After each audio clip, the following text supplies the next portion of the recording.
ليست فقط من الفلسطينيين المجاهدين المرابطين في فلسطين، ليست فقط من بعض المنظمات الحقوقية الإنسانية، لا، الآن حتى اليهود وبعض الإسرائيليين هم الذين يصرحون بأن أجزاء من المسجد الأقصى سوف تنهار قريبا.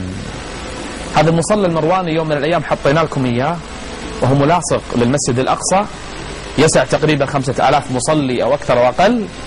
هذا الآن في تحذيرات حتى من عدم الصلاة فيه، أولا لتخويف المصلين، ثانيا ليقولوا حنا حذرناكم والأمر نحن لسنا متسببين فيه. حفروا الأنفاق، حاولوا بعمل إنشاءات بالقرب من هذا المصلى بأدوات بناء كثيرة، تصدع البنيان وتشقق. أنفاق كثيرة الآن تحت هذه المصليات، فقط ينتظرون لو زلزال ضعيف لهدم جزء كبير من هذا المسجد الأقصى. مو زلزال، بعض العلماء الآن يقول لو أمطار غزيرة ينهدم جزء كبير من المسجد الأقصى، أول قبلة للمسلمين، المسجد الذي تشد الرحال إليه، مسجد تعلق قلب نبينا صلى الله عليه وآله وسلم به، فأذن الله له أن يصلي به وجمع الأنبياء له فيه، مسجد حنت إليه قلوب الصحابة وسالت من أجله جثث الشهداء ودماؤهم، وفتحه عمر بن الخطاب وأذن فيه بلال، وتجمع الأصحاب فيه باكين مرددين الله أكبر الله أكبر. أما اليوم انظروا للأوغاد ماذا فعلوا وماذا سيصنعون. نائب اسمه ديفيد روتن في الكنيسة الإسرائيلي، تدرون شو يقول من خبثه؟ يقول أنا على استعداد، شوف هذا نائب يعني مو أي إنسان، يمثل جزء كبير من الشعب الإسرائيلي إن كان هناك شيء يسمى شعب إسرائيلي. يقول أنا على استعداد لوضع متفجرات تحت المسجد الأقصى ومحوه عن بكرة أبيه. شوف الخبث وين وصل فيهم. وتقول إيلات مازور، هذا قبل الأيام ترى، إحدى عالمات الآثار الإسرائيلية، تقول من الممكن جدا ألا ينهار المسجد المرواني أو المصلى المرواني لوحده، لأن من الممكن جدا أن ينهار معه المسجد الأقصى. يعني انتبهوا، القضية ترى مو مصلى بس، احتمال المسجد كله يروح. 25 منظمة إرهابية صهيونية تعمل ليل نهار. هذه المنظمات الإرهابية الصهاينة ايش يقولون؟ دائما الحكومة الصهيونية في المحتلة لفلسطين دائما تقول وتدعي أن هناك منظمات إرهابية حنا قاعدين نمنعهم، حنا قاعدين يصورون بالتلفزيون حنا قاعدين نردهم، قاعدين نعتقلهم، قاعدين نضربهم. كذابين. هم هذا الغطاء لهم، علشان إذا فجر المسجد أو هدم جزء منه أو أحرق كما أحرقوه من قبل، شو يقولون؟ يقولون هذه منظمات إرهابية حنا قاعدين نطاردها ونلاحقها. ترى الخطة محكومة، خالصين منها. ترى الهيكل صورنا لكم يوم من الأيام راح تشوفونه بعد شوي، لكن المصيبة، تدرون شنو المصيبة اللي أبي أوصلها، أبي أبينها لكم أنا وياكم في هذه الحلقة؟ إن وصلنا إلى مرحلة الانهيار. أمة الإسلام اليوم مشغولة بشنو؟ بالله عليكم، أمة الإسلام تدري عن اللي قاعد يصير إلا من رحم الله. حتى بعض الناس لما يسمع، تدرون شو يقول؟ أوه، ما عندكم غير المسجد الأقصى؟ ما تفكونا من هذا المسجد؟ شوف الإيمان شلون نزع من القلوب وضعف في النفوس، والهمم صارت في الأقدام، وصارت شهوات المسلمين اليوم تغطي على مساجدهم. تدرون كم مسجد هدموه في فلسطين؟ تعرفون كيف هجروا العرب من البلدة القديمة؟ تعرفون معالم المسجد ما حول المسجد الأقصى، المعالم الإسلامية كلها محيت أغلبها.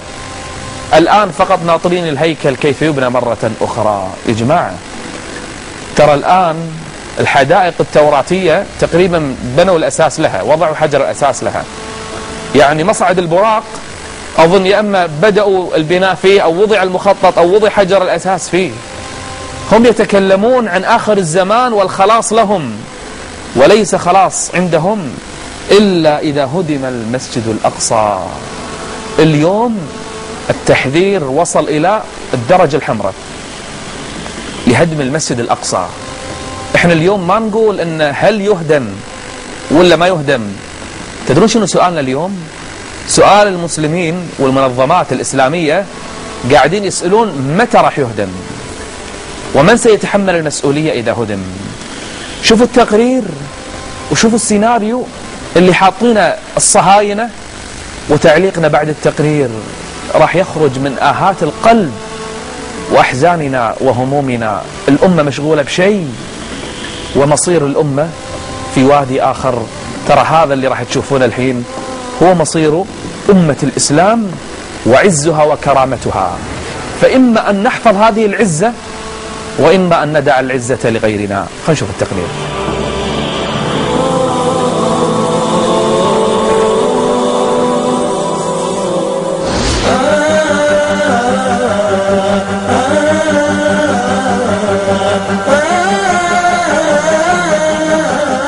نشرت الصحيفة العبرية يوروشاليم يوم الجمعة الماضي تصريحا عن قائد لواء القدس في الجبهة الداخلية الإسرائيلية، يقول فيه إن انهيار المصلى المرواني بات مسألة وقت، والسؤال الوحيد الذي يجب أن تسألوني إياه متى سيحدث ذلك. كما تعودنا في السنوات الأخيرة، دولة الاحتلال الصهيوني لم ولن تقف جهودها لطمس الهوية الإسلامية عن مدينة القدس وعن المسجد الأقصى بالتحديد حتى تبني هيكلها المزعوم. وترويج أخبار مثل خبر انهيار المصلى المرواني هو خطوة على طريق هدم المسجد الأقصى الذي يتعرض للحفريات المستمرة تحت الأرض. كل هذا يجري أمام أعين الجميع ودون ردود فعل حقيقية. ويبقى السؤال: هل سننتظر هدم المسجد الأقصى حتى ندعم صموده، أم ستبقى الغفلة سيدة الموقف؟ تخيل لو نشرت الأخبار بأن بيتك سيهدم، كيف سيكون شعورك؟ وكيف هو قلقك واضطرابك؟ هل ستتحسر على المجلس الذي كنت تجلس به في منزلك المهدوم؟ أما يتحرك قلبك لمكان جلس فيه النبي صلى الله عليه وسلم واجتمع بأنبياء الله جميعا؟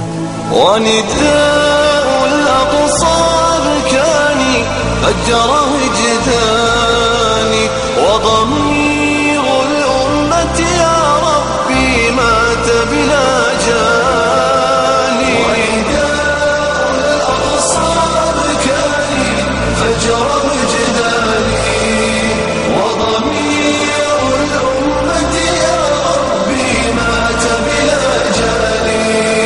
مجرم قالوا لأني أرفض الذل الكبير، أرفض العيش بصمت ضمه القهر المرير. مجرم قالوا لأني أرفض الذل الكبير، أرفض العيش بصمت ضمه القهر المرير. من أفضل الناس في آخر الزمان من يرابط عند المسجد الأقصى لحماية بيت الله عز وجل والذود عن ذلك البناء وعن ذلك المكان وعن ذلك الصرح الذي وضعه الله عز وجل من المساجد الثلاث التي تشد الرحال إليها. والله لو بيوتنا تهدم، والله لو دماءنا تسيل في سبيل الحفاظ على هذا المسجد لكان الأمر رخيصا. لو انفقنا كل أموالنا، لو ذهبت كل أعمارنا، لو ذهبت مهجنا في سبيل الذود عن هذا المسجد لكان الأمر رخيصا. بقعة ستكون فيها الملاحم آخر الزمان، أرض بارك الله فيها وبارك الله حولها وجاء بالأنبياء إليها وتحفها الملائكة إلى آخر الزمان، أرض مباركة سينطق فيها الحجر ويتكلم فيها الشجر نصرة لعباد الله المؤمنين. أي أرض هذه؟ إنه بيت المقدس، إنها الأرض المباركة. أيها المسلمون، اثأروا لمسجدكم، اهتموا لهذه القبلة الأولى لتشد رحال قلوبنا قبل أن تشد رحال أجسادنا إلى ذلك المسجد المبارك. أيها المسلمون في العالم، يا منظمة المؤتمر الإسلامي، فعلوا شيئا غير البيانات، صنعوا شيئا غير الشجب والاستنكار. أرسلوا وفودا إلى هذا المسجد لتنظر إلى حقيقة الخطر الذي اقترب منه، وهل سيهدم يوما من الأيام في أعمارنا وزماننا أم لا. جامعة الدول العربية عليها دور كبير أن تذهب بوفد إلى هذا المسجد من مسؤولين وخبراء ومهندسين ليكتشفوا ما حقيقة هذا الأمر الخطير، وهل الصهاينة وصلوا إلى ساعة ولحظة الصفر.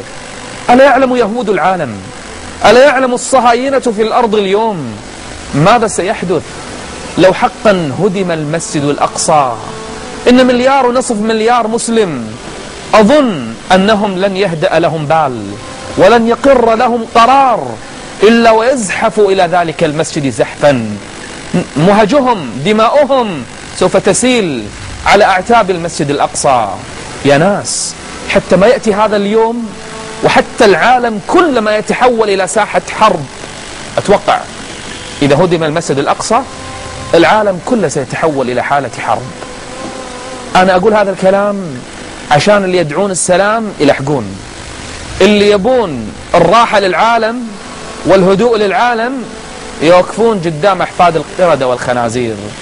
سووا شيء يا ناس، ما نبي بيانات وشجب واستنكار.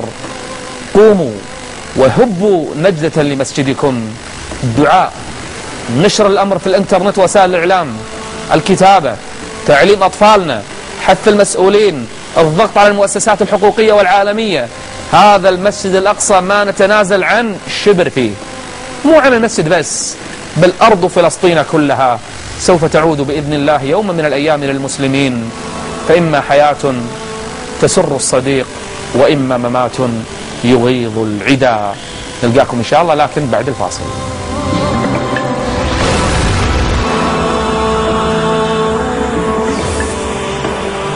أهلا بكم من جديد. هذه الزاوية إن شاء الله تكون مفرحة لكل مسلم ومحب للخير على وجه الأرض.